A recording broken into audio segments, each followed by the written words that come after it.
দুর্গাপূজার সার্বিক প্রস্তুতি নিয়ে জানাতে আমাদের সাথে বাগেরহাট থেকে যোগ দিচ্ছেন সহকর্মী অলিপ কুমার ঘটক। অলিপ, বাগেরহাটের দুর্গাপূজার সার্বিক নিরাপত্তা ব্যবস্থা কেমন দেখছেন এবং শেষ মুহূর্তের প্রস্তুতি কেমন দুর্গাপূজার ঘিরে?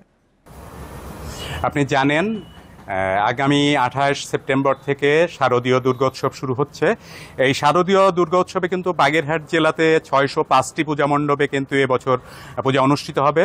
তো এই সার্বিক প্রস্তুতি নিয়ে আমি কথা বলেছিলাম এখানে পূজা উদযাপন ফ্রন্টের সাথে। পূজা উদযাপন ফ্রন্ট আমাকে জানিয়েছে যে বাগেরহাটের অধিকাংশ যে মণ্ডপগুলো রয়েছে দুর্গাপূজার, সেই দুর্গাপূজার মণ্ডপগুলো কিন্তু তারা ইতিমধ্যে আপনার যে রং তুলির যে কাজ, সেই রং তুলির কাজ কিন্তু ইতিমধ্যে অধিকাংশ মানে 80% যে মণ্ডপে কিন্তু কাজ শেষ হয়ে গেছে। এবং তারা বলছে যে এখানে এই দুর্গাপুজোকে আড়ম্বরপূর্ণ করতে এবং উৎসবমুখর করতে কিন্তু তারা ব্যাপক প্রস্তুতি গ্রহণ করেছে। তারা কোনো অবস্থাতেই যেন শান্তি বিনষ্ট না হয় সেটার জন্য তারা একাধিক সভা করেছে, পুলিশের সাথে সভা করেছে। পুলিশ কিন্তু আইন শৃঙ্খলা বাহিনী কিন্তু বাগেরহাটের যে দুর্গা মণ্ডপগুলা তৈরি করা হয়েছে সেই মণ্ডপে যাতে নিরাপত্তা বিঘ্নিত না হয় সেটার জন্য কিন্তু পর্যাপ্ত ব্যবস্থা নেওয়া হয়েছে। সাদা পোশাকের আইন শৃঙ্খলা বাহিনীর সদস্যদের পাশাপাশি কিন্তু বিভিন্ন র্যাব, সেনাবাহিনী তারা কিন্তু নিয়মিত টহল দিচ্ছে। আপনাকে একটু জানিয়ে রাখতে চাই, আমি এখন দাঁড়িয়ে আছি বাগেরহাটের সব থেকে প্রাচীন যে পূজা মণ্ডপ, দশানী সার্বজনীন পূজা মণ্ডপ। এই পূজা মণ্ডপ কিন্তু দীর্ঘদিনের 1340 সালে কিন্তু বাংলা 1340 সালে এই প্রতিষ্ঠিত হয়। তখন থেকেই কিন্তু এখানে উৎসবমুখর পরিবেশেই কিন্তু প্রতি বছর দুর্গা পূজা হয়ে থাকে। এখানে কিন্তু এখন আমি যদি আপনাকে একটু দেখানোর চেষ্টা করি, এই মণ্ডপে কিন্তু এখন আপনার আলপনার কাজ চলছে, সাজসজ্জার কাজ চলছে, যাতে আড়ম্বরপূর্ণ এবং উৎসবমুখর করা যায় সেটার জন্য কিন্তু তাদের সার্বিক প্রস্তুতি রয়েছে।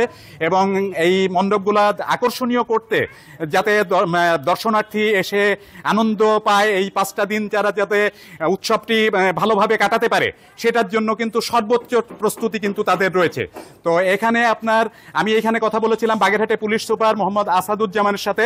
তিনি আমাকে বলেছেন যে বাগেরহাটের যে 605টি পূজা মণ্ডপে পূজা হচ্ছে, এই পূজা যাতে এই সাম্প্রদায়িক সম্প্রীতি বিনষ্ট না হয় এবং যাতে সবাই নির্বিঘ্নে এই উৎসবটিকে পালন করতে পারে সেইটার জন্য কিন্তু তাদের সর্বোচ্চ প্রস্তুতি তাদের রয়েছে।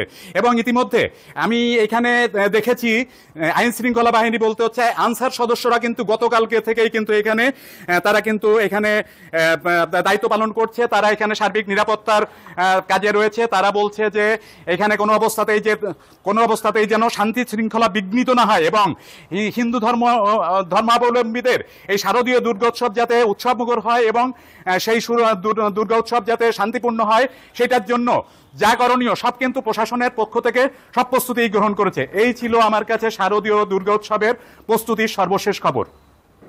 বাগেরহাট থেকে শারদীয় দুর্গোৎসবের সব শেষ তথ্য জানাচ্ছিলেন সহকর্মী অলিপ কুমার ঘটক।